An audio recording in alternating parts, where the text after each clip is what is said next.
Hello and welcome to Care Plus Live. This week's theme is Resiliency, and today's message is brought to you by Katelyn Costello, who is a licensed clinical social worker. Katelyn has been working in the field of mental health for over 10 years and now serves as our clinical program manager, one of the clinical program managers for the whole New Milford School District. And specifically, Katelyn works for the Night School, which is an alternative transitional program for youth in the New Milford School District.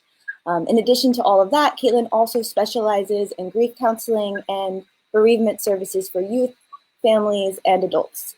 So she's a great person for us to tune in and listen to today about resiliency. So thanks for being here, Katelyn. I'll hand it over to you. Thank you. Thank you so much, Katelyn. Thank you for having me.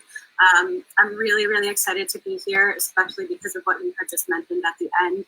I think we're talking about a topic that all too often is not spoken about, and that leads to a lot of other problems that we see as it relates to mental health, physical health, overall. So I think before we can talk about resiliency and how to build resiliency, we really need to touch on what's actually going on in the world, right? So I don't know, Katelyn, if you know, but we do have huge pandemic going on right now. Recent news from our governor on Monday that schools will be closed indefinitely, at least for this year. So even prior to that message being given, I think we all kind of had a sense of acknowledging that we likely weren't going back, but it wasn't until we actually had that piece of reality that those direct words from our governor that it really, I think, set in. So what we're starting to see now more than ever before is really this outpouring of grief. And I think people are afraid to call it that, to name it that.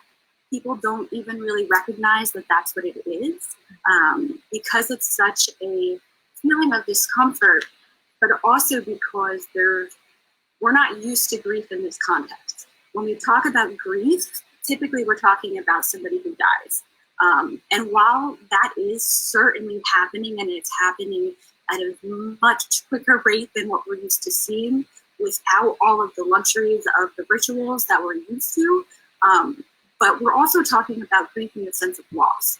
So when we talk about grief, we also talk about two other words. So there's loss, there's grief, and there's mourning. Loss is just all the different types of loss that we can experience. So right now, particularly with the high school kids, and particularly some of the students on my caseload, what we're seeing with the seniors especially is this kind of lack of care, because they've lost so much. They don't get a prom, they don't get graduation.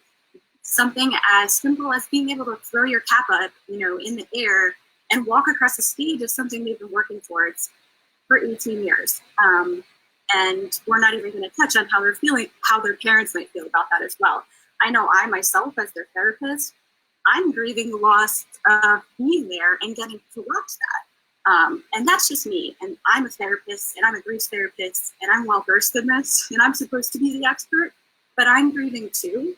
And not just that, all the little bits and pieces of driving to work each day, for the students, get the structure and the consistency of getting on the school bus.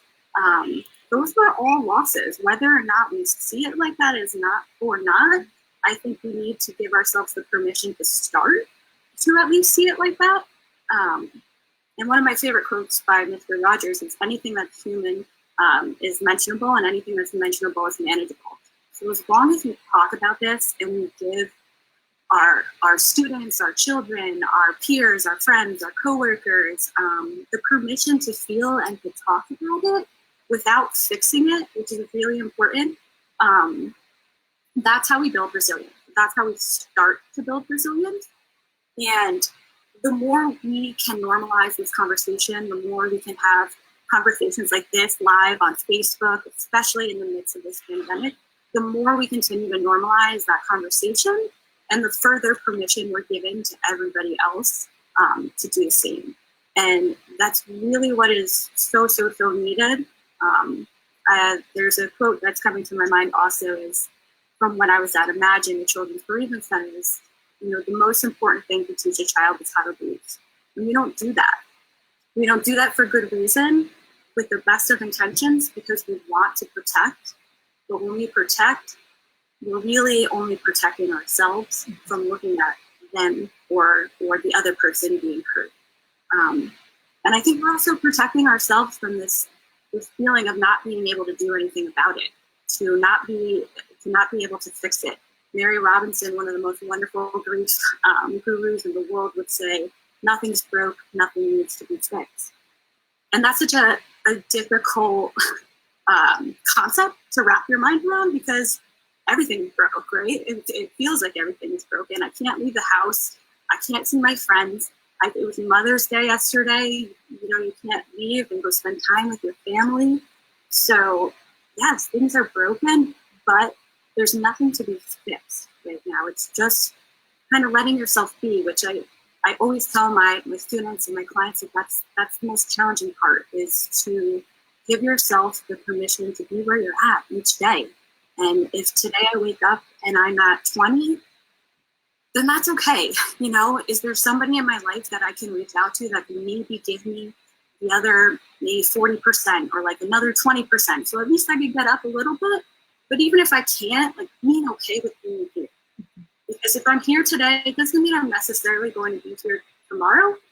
But by being here today means maybe tomorrow I can be here. So again, it's just taking the shame out of your feelings, giving yourself permission. I always tell my students, and they get mad at me when I say this, and then later on they come back and let me know that it's so true, but feel instead of fight. We all want to fight the feeling. It's interesting because when we're enduring any type of physical pain, what do? Right away, we go to get the Band-Aid, to put the ointment on it, to take care of it. We rush. We can't wait to take care of it, to get rid of that pain. But when it's emotional pain, we'll do anything, right, to hide from it. So one of my more recent things that I've been doing, and I've been working on with some of the students as well, is a gratitude journal. So finding gratitude is a great way to also build resilience. Looking for the gifts in the pain is what I like to say. Within the loss, what did you gain? Because even though we've lost so much, there's so much still within that we can gain, and that we have to gain.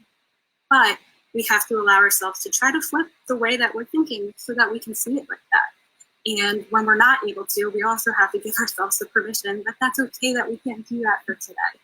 I keep saying the same thing, but that's because that's really the message that I want to get out today, is that it's okay to not be okay. Particularly right now, we are all grieving the loss of the world before the pandemic. And we're all in it together, even though we may be socially distant. We're here, Care Plus is here. There are a bunch of wonderful organizations that can support you, that can help you. And gratitude journaling is just one of those things that you can do somewhat independently. And I'm going to leave you with just kind of one thought, because I would talk about this all day long if you let me.